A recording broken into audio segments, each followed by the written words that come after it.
सभी social media के कार्यकर्ता और इन्फ्लुएंसर लोगों को संबोधित करें।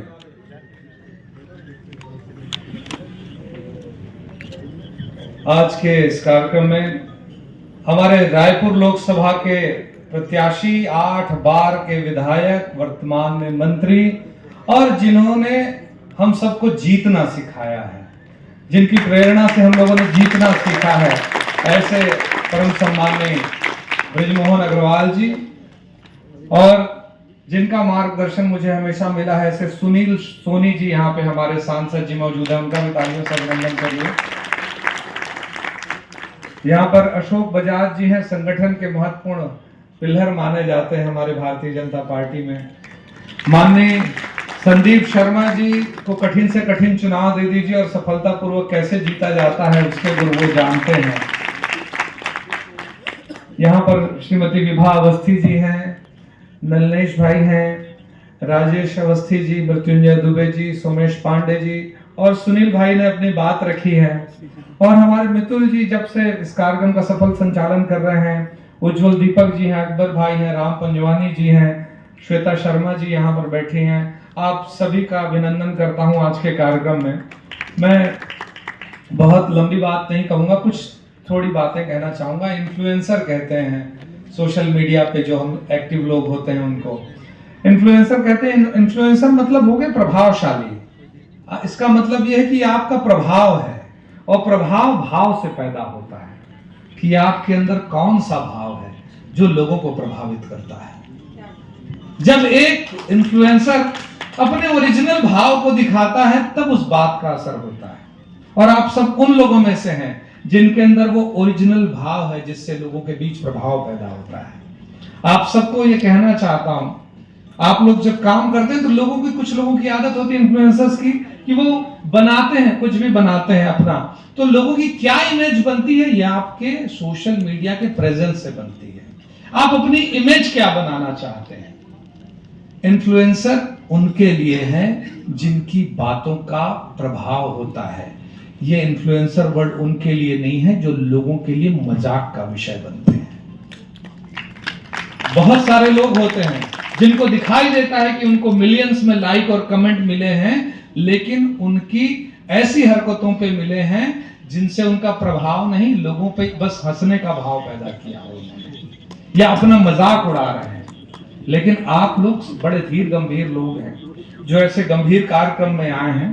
तो इसमें बहुत सारे मीडियम हैं, YouTube है, X है, इंस्टा है, FB है, स्नैपचैट है, व्हाट्सएप है। इन सब चीजों में आप क्या पोस्ट करते हैं, एक कॉमा का भी अगर आप गलती करते हैं तो आपकी उस बात को नजर रखने वाले लोग होते हैं, आपको बताते हैं, आपको टोकने वाले लोग होते हैं, कुछ ट्रोलर्स होते हैं जो आप कुछ भी अच्छा करिए ट्रोल ही करेंगे। इन सब चीजों का आप लोग सामना करते हैं और पूरी दुनिया आपके पॉइंट ऑफ व्यू को देखती है, अपने कंटेंट को लेके कि आपका नजरिया क्या है, और यही नजरिया आपके पेज या आपके सोशल स्टेटस को, जो सोशल मीडिया में जो आपका स्टेटस है उसको बढ़ाती है, आपके फॉलोअर्स बढ़ाती है। लेकिन इन सब बातों के साथ क्या हम लोग इस बात का ध्यान रखते हैं कि हम लोगों को इस मीडियम के माध्यम से देश में जागृति लाने का एक अधिकार मिला हुआ है, लोगों को अवेयर करने का अधिकार मिला है, देश में कैसी सरकार हो इसके लिए लोगों को प्रेरित करने का हम लोगों को एक मीडियम मिला है कि अपनी बातों को हम क्या करें जो राष्ट्र निर्माण के लिए काम करें। आप सभी इन्फ्लुएंसर्स हैं, आप सभी प्रभावशाली लोग हैं, आप सबसे मेरा आग्रह है, हमारे देश के लिए हमारी नैतिकता के ये दायित्व है हम सबका कि अपने देश के लिए हितकारी काम करें। और मुझे ऐसा लगता है कि अगर 2047 में माननीय मोदी जी ने भारत को विश्व गुरु बनाने का संकल्प लिया है, उसमें आप अपनी महत्वपूर्ण भूमिका निभा सकते हैं। देश जिस दिशा में जाना चाहिए उस दिशा की ओर अग्रसर करने के लिए आप अपनी भूमिका निभा सकते हैं। और जब मैं सिनेमा में गया था तो लोग कहते थे कि नाचे गायले पेट नहीं भरा है, ये आप लोगों ने भी सुना होगा। क्योंकि समाज पहले इस बात के लिए तैयार नहीं था कि एक इन्फ्लुएंसर पैसा कमा सकता है।